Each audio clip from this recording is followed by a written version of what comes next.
रघु अपने माता पिता के साथ समरपुर गांव में रहता था। वह अपने माँ बाप का इकलौते संतान था। रघु बचपन से ही बड़ा आज्ञाकारी और मेहनती लड़का था, साथ ही साथ वह पढ़ाई लिखाई में भी बहुत अच्छा था।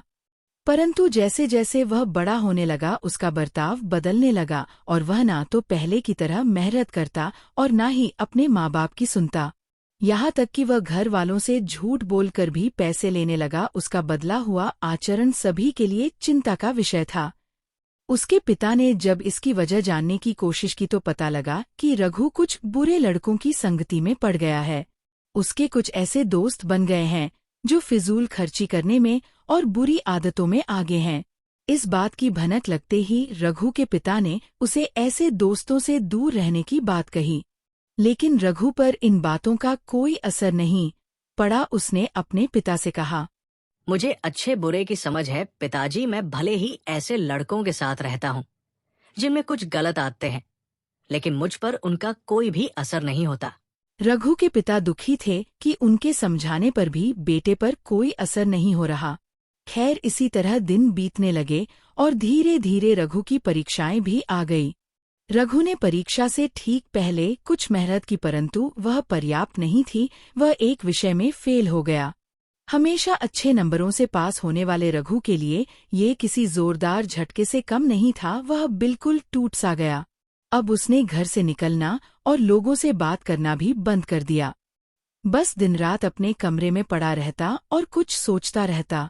उसकी ऐसी हालत देखकर उसके माँ बाप को चिंता होने लगी। रघु की माँ ने रघु से बात की और कहा, बेटा, अब जो हो चुका है तुम उसे भूल जाओ और आगे की पढ़ाई पर ध्यान दो। परंतु रघु को तो मानो सांप सूंघ चुका था। वह किसी भी बात का जवाब ही नहीं देता था। असल में रघु फेल होने के दुख से उभर ही नहीं पा रहा था। रघु के माँ बाप को लगने लगा कि कहीं उनका बेटा कोई गलत कदम ना उठा ले। तब किसी ने सलाह दी कि उसे कुछ दिनों के लिए दूसरी जगह भेज दिया जाए। जब माहौल और हवा पानी बदलेगा तो रघु का मन भी इस सदमे से उभर जाएगा। रघु के माँ बाप को यह बात सही लगी, परंतु रघु को कहाँ भेजा जाए यह समझ में नहीं आ रहा था। तब रघु की माँ ने कहा, सुनो जी, मेरी मानो तो रघु को कुछ दिनों के लिए उसके मामा के घर भेज देते हैं, क्योंकि रघु अपने मामा का खूब लाडला है। मामा भांजा कुछ दिन साथ रहेंगे तो अच्छा होगा। रघु के पिता को ये बात सही लगी। उन्होंने रघु से कहा, बेटा, मैं चाहता हूँ कि तुम कुछ दिनों के लिए अपने मामा के यहाँ घूम आओ। इससे तुम्हारा मन बहल जाएगा और इसी बहाने मैं भी उनसे मिलूंगा। रघु ने सिर्फ 2 शब्द ही कहे, जी पिताजी। अगली सुबह वह दोनों रघु के मामा के घर के लिए निकल पड़े। रास्ता लंबा था। रघु ने पूरे रास्ते में एक शब्द भी नहीं बोला। शाम ढलते ढलते वह दोनों मामा जी के घर पहुंच गए। यूं अचानक उन दोनों को देखकर मामा जी तो बहुत हैरान हुए, पर इतने दिनों बाद अपने प्यारे भांजे से मिलकर उनकी खुशी का ठिकाना ना रहा। उन दोनों को जलपान करवाने के बाद मामा जी ने महसूस किया कि रघु कुछ गुमसुम सा लग रहा था। जब रघु के पिता से उन्हें इसका कारण पता चला तो वह बोले, अरे रघु, छोड़ो तुम उस बात को, हम उस बारे में बात ही नहीं करने वाले। चलो, अभी रात हो गई है और हम सब आराम कर लेते हैं। सुबह उठकर बहुत सारे गप्पे लड़ाएंगे। अगले दिन भी रघु गुमसुम सा ही रहा।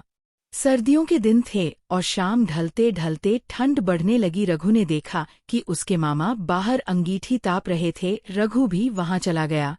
रघु बिल्कुल चुपचाप था और उसके मामा भी कुछ नहीं बोले। 10-15 मिनट बीत गए, लेकिन किसी ने एक शब्द भी ना कहा। फिर अचानक मामा जी ने चिमटे से एक कोयले का धड़कता हुआ टुकड़ा उठाया और निकालकर जमीन में डाल दिया। वह टुकड़ा कुछ देर तो गर्मी देता रहा, परंतु फिर ठंडा पड़ बुझ गया। यह देखकर रघु ने बड़ी उत्सुकता से पूछा, मामा जी, आपने उस कोयले के टुकड़े को मिट्टी में क्यों डाल दिया? ऐसे तो ये बेकार हो गया। अगर आप इसे अंगीठी में ही रहने देते तो बाकी टुकड़ों की तरह वो भी गर्मी देने के काम आता। मामा जी मुस्कुराए और बोले, बेटा, कुछ देर अंगीठी से बाहर रहने से यह टुकड़ा बेकार नहीं हुआ। लो, अभी मैं इसे दोबारा से अंगीठी में डाल देता हूँ। और ऐसा कहते हुए उन्होंने वह कोयले का टुकड़ा वापस अंगीठी में डाल दिया।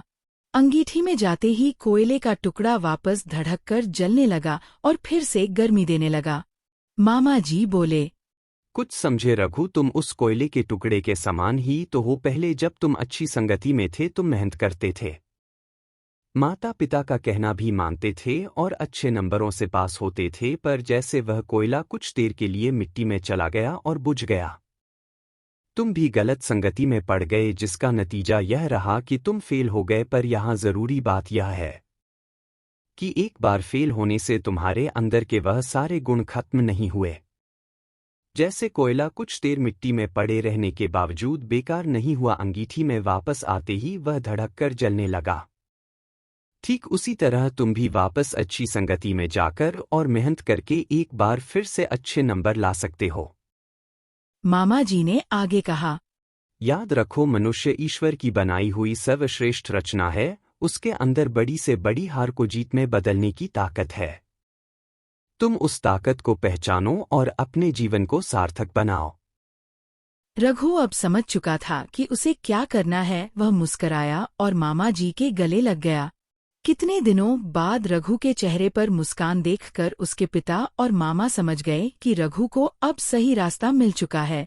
कुछ दिन मामा के पास रहकर रघु वापस अपने घर लौट गया और उसने अपने गलत दोस्तों की संगति छोड़ दी। अपनी पढ़ाई पर वह पूरा ध्यान देने लगा। अब उसके माता पिता की सब चिंताएं दूर हो चुकी थी। अगली परीक्षा में रघु फिर से अच्छे नंबरों से पास हुआ और जीवन में आगे बढ़ने लगा। तो दोस्तों, इसी तरह की इंटरेस्टिंग स्टोरी देखने के लिए आप चैनल को सब्सक्राइब कर लीजिए।